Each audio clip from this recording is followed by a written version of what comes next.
Hey guys, it's Leo here, and it's been a while since you guys saw a new video of me, and we're already at 200K. So to celebrate this, I want to make a Q&A video since I rarely make these kind of talking videos and I've been posting shorts a lot more. And this would be a good opportunity for you guys to know me better and also to answer some of these common questions I've been getting in my comments. And these videos are all from my Instagram. I basically picked out the questions I thought would be the most helpful for you guys and the ones I've been getting the most. So without further ado, let's get straight into it.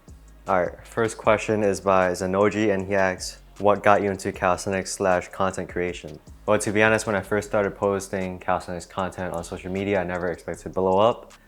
But I guess this one day, when I woke up in the morning, it was a very old video, that Iron Cross video with the pillars in McKinley Park. It just blew up overnight and I kind of stuck with it. And I guess my main goal right now with content creation is to motivate others to do calisthenics and also to help spread basically calisthenics, as not many people know that it is an option, and it will help people who have no access to the gym get into fitness. Next question is by Max in Street Workout, and he asks, why did he start calisthenics?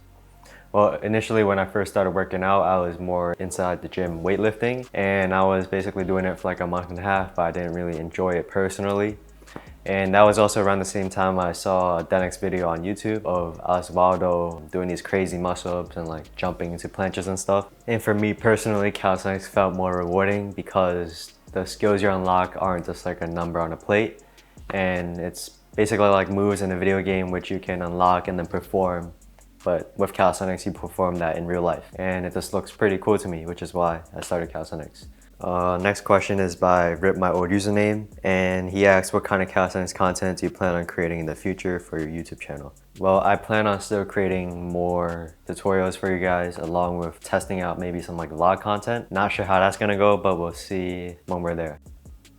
Alright, next question is by Jimma, and he asks, what is your favorite skill to perform and what skill are you currently working on? Hard choice, but I think my current favorite skill is probably a perfect muscle up. And a perfect muscle up is basically a muscle up where your torso and your leg is aligned the whole movement through. So it kind of looks like you're just floating straight up and straight down. And the skill I'm currently working on is a floor planche, but a super clean floor planche with proper protraction and also alignment of my lower body.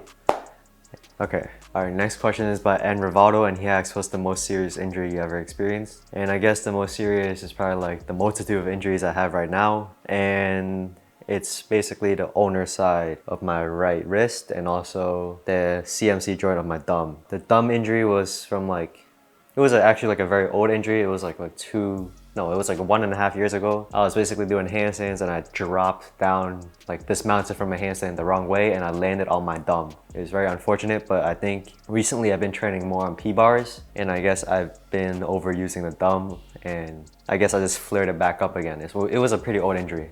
And then also for the ulnar side of my wrist, this happened a month ago. I fell on a one wheel, and I guess it just felt a little wonky, and it's still a little unstable, but it's around 80% of the way healed.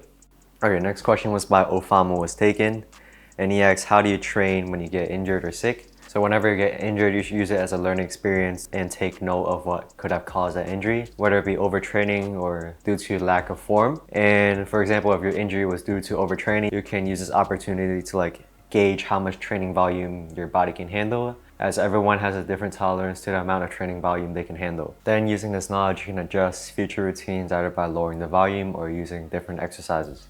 Now, since there are too many injuries to cover in one video, I'll be giving you guys general advice and tips that I follow to rehab my injuries. So after you figure out what the root cause of your injury is, you then go on to test which ranges of motion you feel pain in, and then you note down which exercises actually cause that pain. For example, with my current wrist injury, I can't perform any type of neutral grip pushing exercise without feeling pain in my wrist. So instead, I started training most of my pushing exercises with a supinated or angled grip, as that doesn't cause me any pain. In addition to this, you should also be reducing the load of these exercises to the point where you no longer feel pain with regressional exercises or with resistance bands. And as you heal, your range of motion should increase along with the amount of load you can handle. And from that point on, you can gradually adjust these exercises to be harder until you're fully healed. And during this recovery period, I also like to focus on things that I've been neglecting, such as flexibility or a new skill. And by doing this, you kind of keep your mind off the injury itself, and it helps you stay motivated on doing other things. Instead of stopping training completely, The best piece of advice I can give you for injury recovery is to keep staying active and also to work out within reason. And as this is a pretty long topic to cover, I'll also be making a more in-depth detailed video in the future. And next question is by Kakaup. And he asks, what is your occupation other than calisthenics? Well, I'm currently like an architecture student, but next semester I'm gonna transfer over and study exercise science. And in the future, I probably plan to like open a PT clinic and also probably have like a calisthenics gym. Well, at least that's what my goal is. And yeah. And next question is by Ramix, and he asks, did you combine regular weightlifting with your calisthenics training? So yes, I use weightlifting to supplement certain skills and also to better isolate specific areas which I'm lacking in. For example, I supplement Zanetti dumbbell raises for my planche training to help me condition my biceps in a lengthened position, and also it allows me to train the ranges of motion which I am weakest in. And in addition to this, I also use weights for leg trainings. After a certain point with calisthenics leg exercises, your leg gains will plateau pretty quickly without adding weight. Alright, next question is by Ed and Jaeger 7373, and he asks, what's your current height and weight?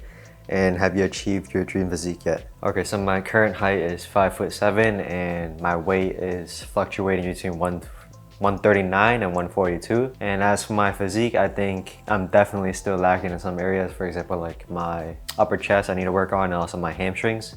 And yeah.